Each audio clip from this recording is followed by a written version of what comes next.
Hello, everyone. For this discussion, I am joined by Jessica Langenberg. Jessica is an organizational leadership development specialist for Farm Credit Services of America. She has spent her entire career training, developing, coaching, and leading people, both internally and externally, in several different industries for that matter. I've known Jessica for about 6 years. I've had the privilege to call her a coworker and also a coach. And speaking of coaching, that's what we're going to talk to Jessica about today. Welcome, Jessica. Thanks for joining me. Thanks, Darby. It's so great to be here. So you and I share a fundamental belief in the importance of coaching for both leaders and aspiring leaders, really anybody who's trying to grow in their role. You've coached a lot of people, both internally and externally. So internally, as in people within your own companies that you've worked for, and then external as clients in roles that you've held. Tell me, why do you believe someone should even have a coach? Yeah, I think that's a question that you run into a lot if you work in coaching for very long. Like, what's the point? Why would I work with a coach? When do I work with a coach? And I can tell you, I describe it a lot as forced reflection. And that sounds kind of silly and not a lot of fun, but I'm just a firm believer that we all can benefit from slowing down, sort of stepping back from the crazy of our day-to-day and really reflecting on what's going well, where are we maybe getting stuck, and what can we be doing differently. And so I think having an opportunity to work with a coach, a trained professional through some of those questions and get some outside unbiased perspective is something that really anybody could benefit from. Yeah, so some people call it business coaching or executive coaching or leadership coaching, but no matter what they call it, it's still something that's a little bit misunderstood. So sometimes there's a perception that people who enter a coaching relationship are somehow broken or they need to be fixed, or that coaching is only for really high-level executives or people that lead large teams. There's even some misperception, I think, that and people can treat it like counseling. So can you talk about that idea of specifically with regard to the idea that somebody's only getting a coach because they need to be fixed, and maybe if you feel if that's accurate or if it's helpful to look at it that way? Yeah, no, I think there are a lot of misconceptions around coaching, and I think you highlighted two of them right there, Darby.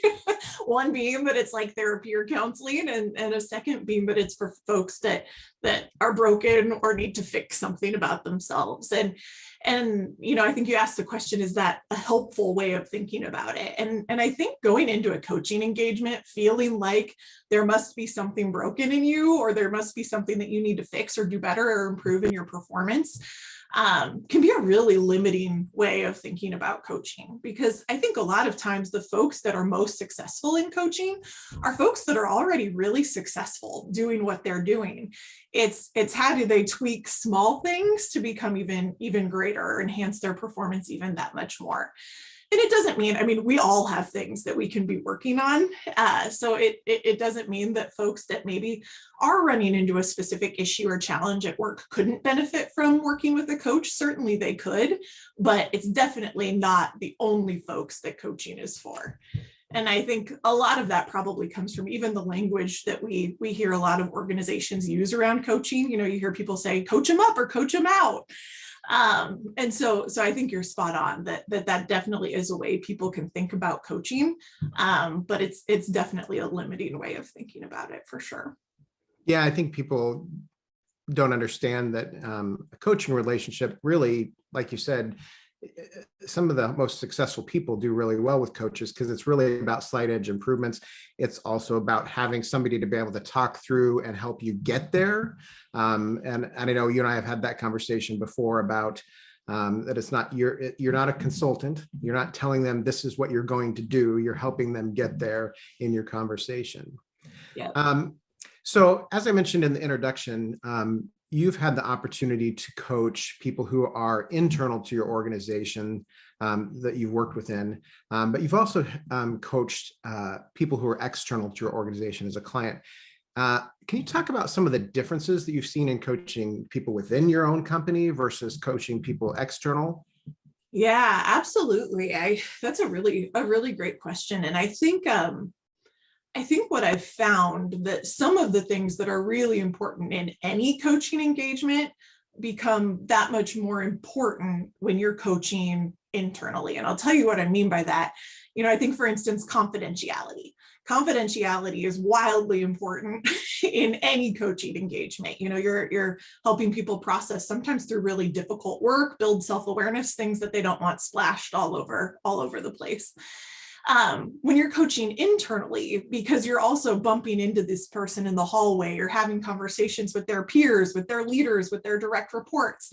I think that idea of confidentiality becomes even that much more important, because coaching is really difficult. It's difficult to have a coaching partnership without trust, and confidentiality is at the core of trust. And so I think as a coach, particularly internally, that confidentiality is incredibly important.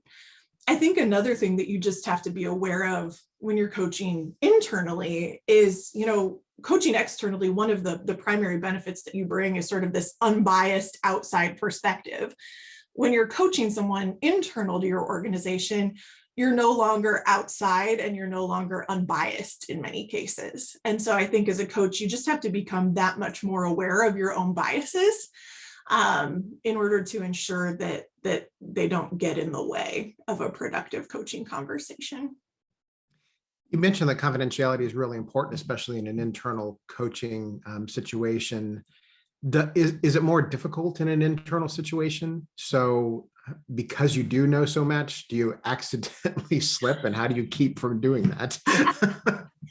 Oh, yeah, I don't believe I've accidentally slipped, but I think you have to be that much more aware and careful in those conversations in that regard.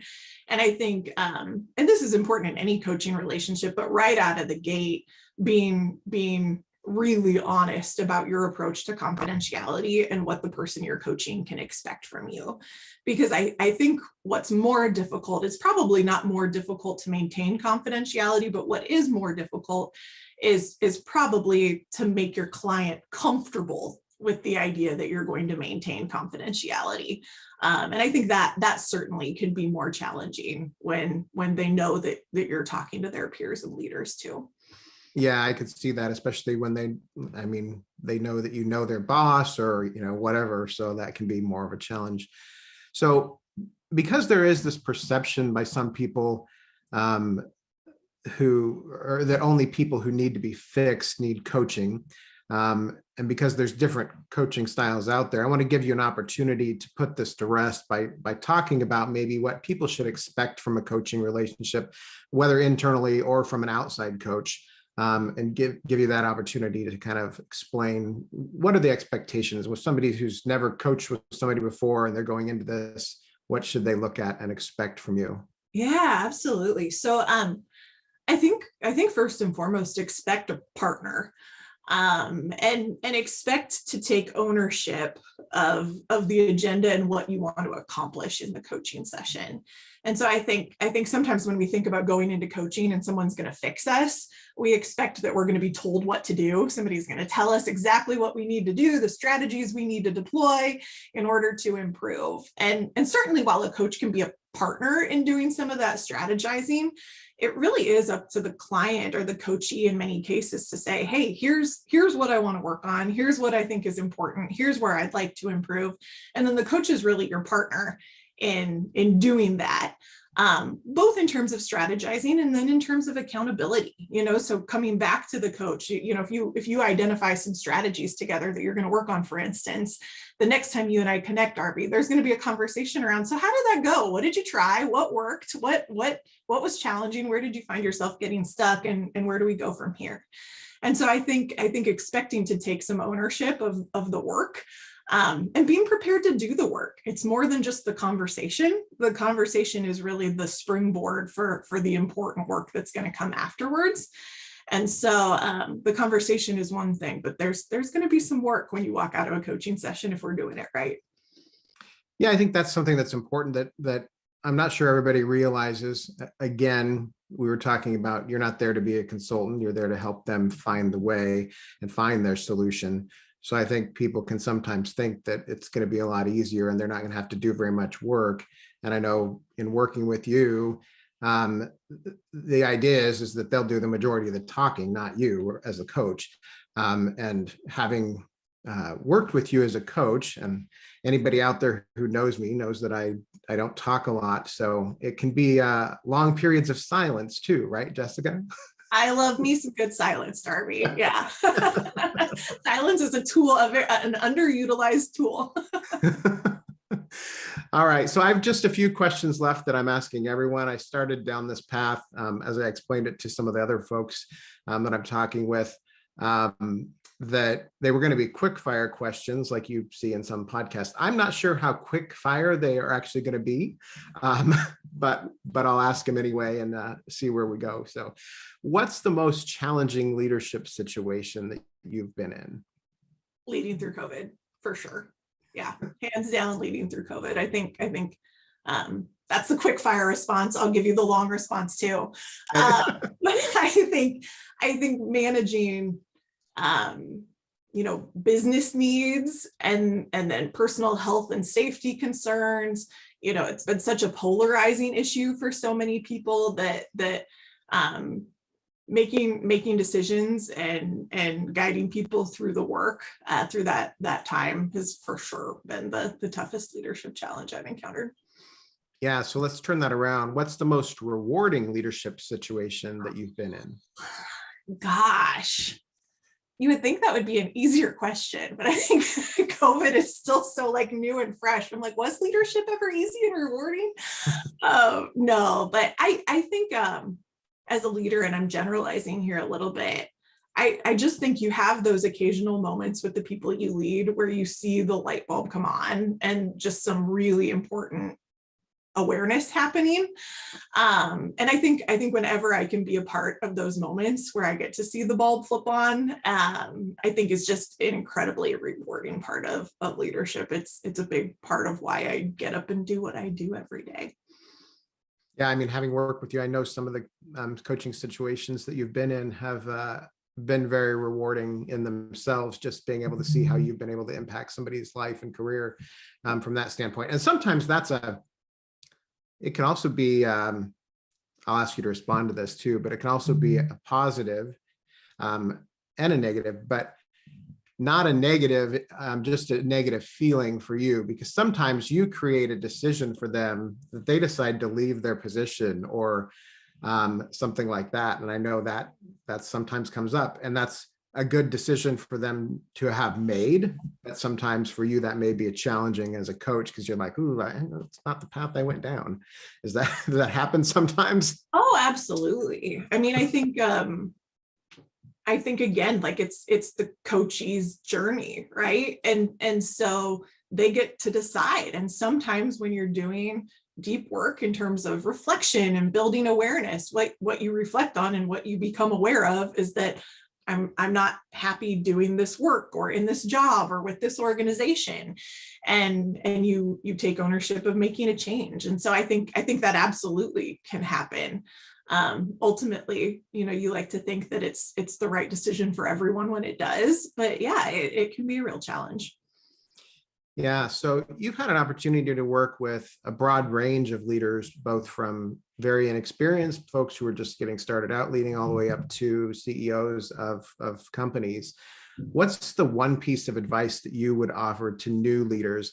And when I say new, I don't mean young, because it could be somebody who's just getting their first team under them. They may have been in their working life for a long time, but specifically folks who are just starting off and leading other folks or headed down that path. What's the one piece of advice you would give them?